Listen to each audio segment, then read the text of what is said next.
ഇപ്പോൾ നൽകാൻ കഴിയുന്ന ഏറ്റവും പ്രധാനപ്പെട്ട വിവരം നമ്മളുടെ രാജ്യ തലസ്ഥാനമായ ദില്ലിയിൽ സൈനിക വിഭാഗത്തെ വിന്യസിച്ചു എന്നുള്ള ഒരു പ്രധാനപ്പെട്ട വാർത്ത തന്നെയാണ്. രാജ്യത്തുടനീളം സ്ഫോടന പരമ്പരകൾ നടത്തുവാനായിട്ട് ലഷ്കർ-ഇ തോയ്ബയും അനുബന്ധ സംഘടനകളും ശ്രമം നടത്തുന്നു എന്നൊരു ഇന്റലിജൻസ് റിപ്പോർട്ട് ഉണ്ടായിരുന്നു.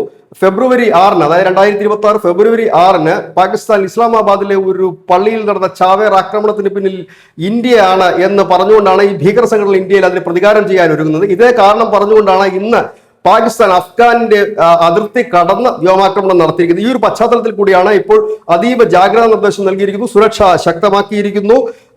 പ്രധാനപ്പെട്ട ആരാധനാലയങ്ങൾ, ഒപ്പം തന്നെ സർക്കാർ സ്ഥാപനങ്ങൾ എല്ലായിടത്തും സുരക്ഷ ശക്തമാക്കിയിരിക്കുന്നു. ഒപ്പം തന്നെ 8 പേരെ രാജ്യത്തിന്റെ വിവിധ ഇടങ്ങളിൽ നിന്ന് 8 ഭീകരരെ അറസ്റ്റ് ചെയ്തിട്ടുണ്ട്. ഇതിൽ 6 ബംഗ്ലാദേശി ഭീകരർ തമിഴ്നാട്ടിൽ നിന്നാണ് പിടിയിലായിരിക്കുന്നത് എന്നുള്ളതാണ് ഏറ്റവും പ്രധാനപ്പെട്ട വിവരം. രാജ്യം വ്യാപകമായി തന്നെ ഈ അന്വേഷണവും റെയ്ഡുകളും മറ്റും നടക്കുകയാണ്.